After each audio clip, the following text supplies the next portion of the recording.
Hey you guys, welcome back to my channel. I am very excited to be back with you guys today to share another 7 looks video. Today's is going to be featuring the Friendcation palette by Dose of Colors. I know this is not a new palette. I have had this in my collection for quite a while, and I know a lot of you have this palette as well. I think of all the requests that I've gotten for palettes to use in my 7 looks 7 days videos, this is probably the most requested palette. So I'm excited to finally be giving you guys 7 looks using this palette. This palette only includes 10 shades, and coming up with 7 looks using just 10 shades can be a little bit challenging, but I have to say, you guys, it actually was not that difficult. I feel like I got a lot of variety out of these. I found some really unique ways, especially to use this blue eyeshadow right here, which intimidates the crap out of me, but I'm really happy with the look that I came up using that shade. So I really don't have a lot to say about this palette other than just the 7 looks, because I know this one's been around for a while. I'm not necessarily going to give a review. At the end of the 7 looks, I will give you guys just a couple thoughts on this thing,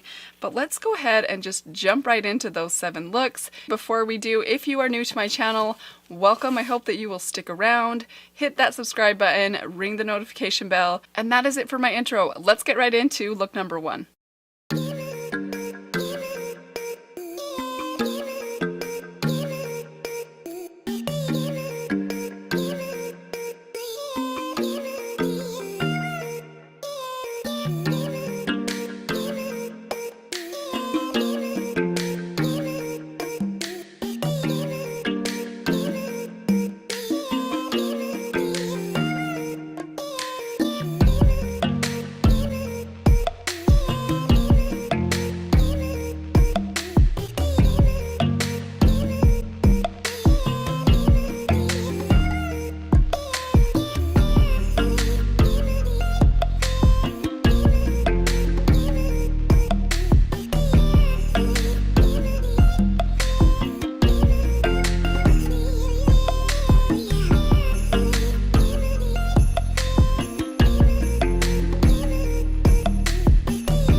Alright you guys, I hope you enjoyed those 7 looks. Let me know in the comments down below what was your favorite look. I always love hearing that from you guys. So just a couple of details on this palette in case this is something that you guys are interested in. Again, I did mention this palette has been out for a while. It is still available in Ulta stores. It retails for $55. I believe you may also be able to get it on the Dose of Colors website. This palette includes 10 eyeshadows, 5 mattes, and 5 shimmers. As for the mattes in here, they are very, very easy to work with. Super blendable, super buildable, just the right amount of pigmentation. Very, very easy to get a beautiful, quick eye look out of these matte shades. The shimmers in here are also stunning. They're a very unique formula. They are unlike any other shimmers that I have in my collection. They remind me of a cross between a traditional shimmer and a pressed glitter. They're all quite glittery, but it's not an overly chunky glitter, and they are definitely best applied with your finger. I want to demonstrate that for you guys very quickly. So I'm going to take this shade right here, this kind of rosy shade. This is the color Try Me, and I'm going to swatch that with a flat shader brush for you guys, just right here. So as you can see, so there it is applied with a dry brush. So there is the finger swatch. I mean, you can just see what a difference that makes. And this is a dry finger, by the way. A wet finger will blow your mind. A wet brush will do okay. A dry brush is just a waste of your time. And to be perfectly honest, that's how I feel about all shimmers in general. When I'm putting a shimmer on my lid, 9 times out of 10 I am using my finger. I also want to briefly touch on the blue shade in this palette. This is a very unique blue. I hope that you guys are not disappointed by the fact that I did not use this blue by itself. I ended up combining it with the red, which gave it more of a purple shift to it. But to be honest, I am someone that's very intimidated by blue eyeshadow. I think a lot of us are, and I wanted to show you guys that you don't necessarily have to use this blue just as a blue. You can combine it with other things to give you a slightly different color or something that's a little bit more wearable or something that you might be a little bit more comfortable with. But I want to finger swatch this one for you guys just to kind of show you. This is a very interesting blue color depending on what you pair it with, and also just the way the light reflects off of it. In some lights it looks very, very bright and blue, like a denim blue, and in other lights it looks very, very purple. So it has a bit of a purple shift to it. There's quite a bit of iridescence in this blue. It's a very unique color, but it is quite dark, and that's another reason I wanted to pair it with the red, because it gave it a little bit more of a brightness to it, which is kind of how I would prefer to wear it anyways. And with that, that's all I have for you guys today. I really hope that you enjoyed this video. I hope that you guys enjoyed those 7 looks. Hopefully it inspired you, whether you have this palette or not. Keep in mind, you can always create similar looks using things that you already have in your collection. Thank you guys so much for stopping by my channel today. If you are not yet subscribed, I hope that you will consider subscribing. Hope you guys all have a fantastic day, and I will see all of you in my next video. Bye.